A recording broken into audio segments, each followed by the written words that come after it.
उच्च न्यायालयाच्या आदेशानुसार राज्य शासनाने शिक्षण हक्क कायदा अंतर्गत शालेय प्रवेश प्रक्रियेत लागू केलेले बदल मागे घेतले असले तरी खाजगी शाळांनी आधीच प्रवेश प्रक्रिया पूर्ण केल्याने RTE प्रवेशाचा प्रश्न निर्माण झाल्याने न्यायालयात या संदर्भात आता दाद मागण्यात येत आहे। त्यामुळे प्रवेश प्रक्रिया रखडल्याने पालकांची चिंता वाढली आहे।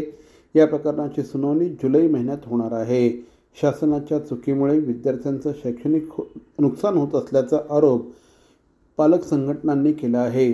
वंचित आणि दुर्बल घटकातील मुलांना शिक्षणाच्या प्रवाहात आणण्यासाठी तसंच त्यांना उत्तम दर्जाच्या शाळेत शिक्षण मिळावं यासाठी केंद्र शासनाने शिक्षण हक्क कायदा सुरू केला। या कायद्याअंतर्गत शासकीय, खाजगी, अनुदानित आणि विना अनुदानित शाळांमध्ये 25% जागा आरक्षित केल्या जातात। या जागांसाठी दरवर्षी ऑनलाईन प्रवेश प्रक्रिया राबवण्यात येते।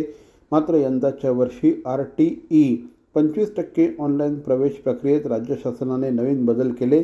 या नवीन नियमांमुळे गरीब आणि वंचित घटकातील विद्यार्थ्यांना नामांकित खाजगी शाळांमध्ये प्रवेश मिळणं कठीण झालं।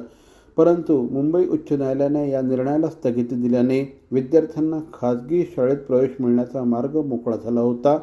उच्च न्यायालयाच्या आदेशानंतर शासनाने पूर्वीच्या नियमावलीनुसार 17 मे ते 4 जून या कालावधीत प्रवेशासाठी अर्ज मागवले, परंतु खाजगी शाळांनी आधीच प्रवेश प्रक्रिया पूर्ण केल्यामुळे आता 25% जागांवरील प्रवेशाचा प्रश्न निर्माण झाला आहे। CP Goenka International School, nurturing talent at young age for scholastics, sports and performing arts in global perspective. Proud to have world toppers and country toppers in 10th standard Cambridge examinations. Ranked the best emerging school by the Times of India for personality over percentage, CP Goenka is the intelligent choice.